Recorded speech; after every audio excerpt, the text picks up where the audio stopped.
দর্শক, কিছুক্ষণ আগেই আপনাদেরকে জানাচ্ছিলাম যে সাবেক প্রতিমন্ত্রী জুনায়েদ আহমেদ পলক তিনি হযরত শাহজালাল বিমানবন্দর থেকে তাকে আইন শৃঙ্খলা রক্ষাকারী বাহিনী আটক করেছে। এ সময় তিনি ঢাকা থেকে দিল্লি যাওয়ার চেষ্টা করছিলেন এবং সে সময় তাকে আটক করা হয়। এই বিষয়ে আরও জানাবেন আমাদের সহকর্মী মাহফুজ কামাল। মাহফুজ, আমরা গতকাল থেকেই কিন্তু এই বিষয় নিয়ে একটা বেশ উত্তেজনা দেখছিলাম, যেন বলা হচ্ছিল বিমানবন্দর দিয়ে যেন কেউ না যেতে পারেন, সেই জন্য অনেকে পাহারাও দিয়েছেন। সন্ধ্যা থেকে রাত পর্যন্ত আমরা দেখেছি বিমানবন্দরের কার্যক্রম বন্ধও ছিল। আজ প্রতিমন্ত্রী আটক হলেন সেখান থেকে, সাবেক প্রতিমন্ত্রী। এখন আসলে কি পরিস্থিতি দেখছেন এবং কাল রাত থেকে আজ পর্যন্ত অন্য কোনো ভিআইপির এভাবে যাওয়ার চেষ্টার ঘটনা ঘটেছে কিনা বা আটকের ঘটনা ঘটেছে কিনা?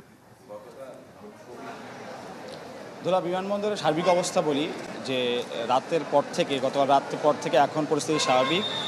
যাত্রীরা নির্বিঘ্নে যেতে পারছে, আসতে পারছেন। তবে বেশ কিছু ফ্লাইট বাতিল হওয়ায় কিছু যাত্রী ভোগান্তিতে পড়তে হয়েছে। এছাড়া কার্যক্রম স্বাভাবিক। আপনি যেটা বলছিলেন পলকের বিষয়, সেটা একটু আমি বলি। আমরা এই সংবাদটি পেয়েছি, তিনি ভিআইপি লাউঞ্জে তিনি এসছেন, সেখানে আইন শৃঙ্খলা বাহিনীর হেফাজতে তিনি আছেন বলে আমরা যতটুকু জানতে পেরেছি। আমরা সেই জায়গায় একটু যাওয়ার চেষ্টা করি, কারণ এখানে নিরাপত্তার বিষয়টি খুবই গুরুত্বপূর্ণ। যেহেতু এটি বিমানবন্দর এলাকা, এই এলাকায় বিভিন্ন ঝুঁকি রয়েছে, তাই আইন শৃঙ্খলা বাহিনীর সদস্যরা মানে অ্যাপসেক যারা এয়ারপোর্টের নিরাপত্তার দায়িত্বে, এবং তারা খুব সতর্ক অবস্থানে রয়েছে। এছাড়াও আমরা যতটুকু জানি যে সেনাবাহিনীর একটি টিম এখানে কাজ করছেন যাতে কোনো প্রকার অপ্রীতিকর ঘটনা না ঘটে। আমরা যতটুকু জানি যে ভিআইপি লাউঞ্জের সামনে ভেতরে জুনায়েদ আহমেদ পলক তিনি রয়েছেন বলে আমরা জানতে পেরেছি, এবং বাইরে অনেক উৎসুক জনতাও দেখতে পাচ্ছি। বিমানবন্দরের নিরাপত্তা যারা দায়িত্ব রয়েছেন তারা চেষ্টা করছেন যাতে ভেতরে কোনো প্রকার অপ্রীতিকর ঘটনা না ঘটে, সেই চিত্রটি আমরা একটু দেখানোর চেষ্টা করি। আর এখানে গণমাধ্যমের কর্মীদের কাজ করা খুবই কঠিন, কারণ সব যারা এখানে আছেন অনেকে উত্তেজিত অবস্থায় আছেন। ভেতরের চিত্র একটু দেখানোর চেষ্টা করি।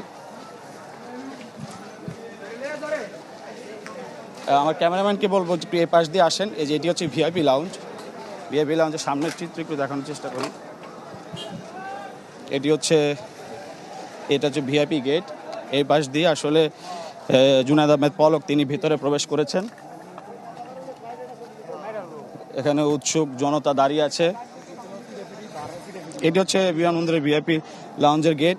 আমরা একটু এই পাশের চিত্র দেখাই। এই পাশ থেকে যতটুকু দেখানো যায় যে এয়ারপোর্টে নিরাপত্তা নিয়ে শঙ্কা রয়েছে, কারণ আশেপাশে উত্তেজিত জনতা দেখছি ভিআইপি লাউঞ্জের সামনে দাঁড়িয়ে আছে, এবং আইন শৃঙ্খলা বাহিনীর সদস্যরা তাদেরকে নিয়ন্ত্রণে আনার চেষ্টা করছেন।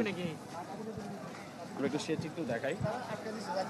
জুনায়েদ আহমেদ পলক রয়েছেন ভিআইপি লাউঞ্জের ভিতরে, আর এই পাশে উত্তেজিত জনতা দাঁড়িয়ে আছেন। বিমানবন্দর বিমান বাহিনী কর্তৃপক্ষ এবং এয়ারপোর্টে যারা দায়িত্ব রয়েছেন তারা নিয়ন্ত্রণে আনার চেষ্টা করছেন যাতে ভিতরে কোনো অপ্রীতিকর ঘটনা না ঘটে। মাহফুজ, আপনাকে ধন্যবাদ সঙ্গে যুক্ত হওয়ার জন্য। আশা করি আপনি নিরাপদে থাকবেন, অহেতুক কোনো ঝুঁকি আপনি নেবেন না, কারণ গতকাল থেকে আসলে আমরা দেখছি যে সাংবাদিকদের উপর নানা ধরনের সহিংস ঘটনা ঘটেছে, সহকর্মীদের উপরও। দর্শক, মাহফুজ কামাল কথা বলছিলেন বিমানবন্দর থেকে।